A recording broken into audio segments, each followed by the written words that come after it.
5 पांडवों में से एक अर्जुन और उनकी पत्नी सुभद्रा का बेटा था अभिमन्यु।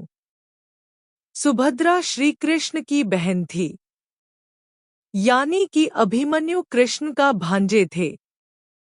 अभिमन्यु को चंद्रदेव का अवतार माना जाता था।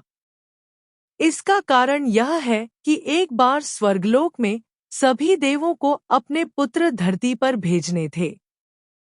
चंद्रदेव से भी उनका पुत्र धरती पर भेजने के लिए कहा गया।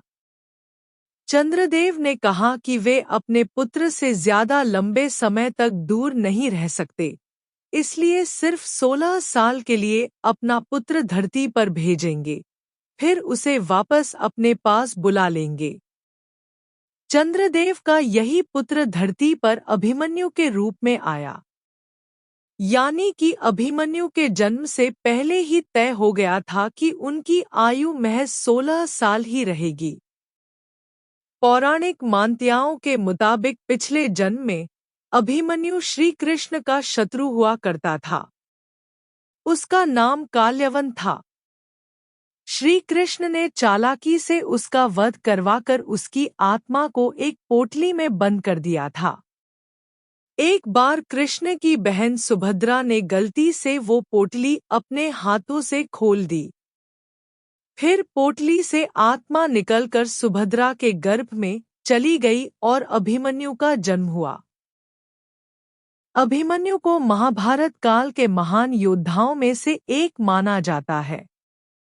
कहा जाता है कि उसके जितना पराक्रमी महाभारत काल में और कोई नहीं हुआ।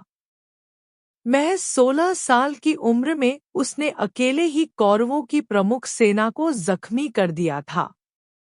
महाभारत के युद्ध में अभिमन्यु ने दुर्योधन के पुत्र लक्ष्मण, रुकमार्थ, बृहदबाला, शल्यपुत्रों, दुष्मनारा समेत कई योद्धाओं को मार गिराया।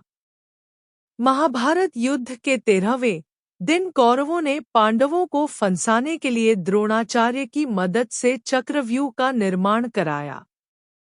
उस युग में चक्रव्यूह को भेदकर बाहर निकलने की कला सिर्फ 4 लोग जानते थे: श्री कृष्ण, गुरु द्रोणाचार्य, अर्जुन और प्रद्युम्न।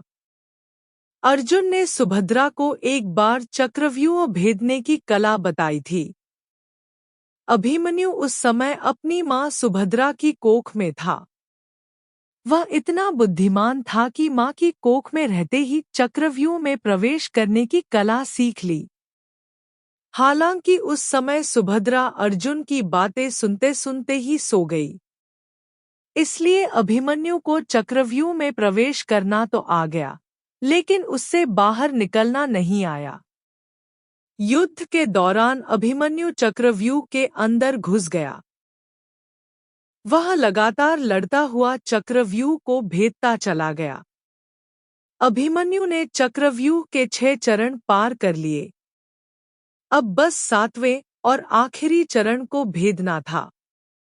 इसी दौरान उसने दुर्योधन के पुत्र लक्ष्मण का वध कर लिया। इससे दुर्योधन का गुस्सा 7वें आसमान पर चला गया। उसने युद्ध के सारे नियम ताक पर रखे और 7 योद्धाओं को एक साथ अभिमन्यु से युद्ध करने भेज दिया। कौरवों ने अभिमन्यु का रथ तोड़ दिया और ताबड़तोड़ वार किए। अभिमन्यु ने हार नहीं मानी। वह रथ के पहिए से खुद को बचाते हुए युद्ध करने लगा और अपनी आखिरी सांस तक लड़ा। हालांकि कौरव अपनी चाल में कामयाब हो गए और अभिमन्यु की मृत्यु हो गई। अगर हमारी कहानी पसंद आई हो तो हमारे चैनल को लाइक, सब्सक्राइब और बेल आइकन को जरूर दबाएं। जय श्री कृष्णा।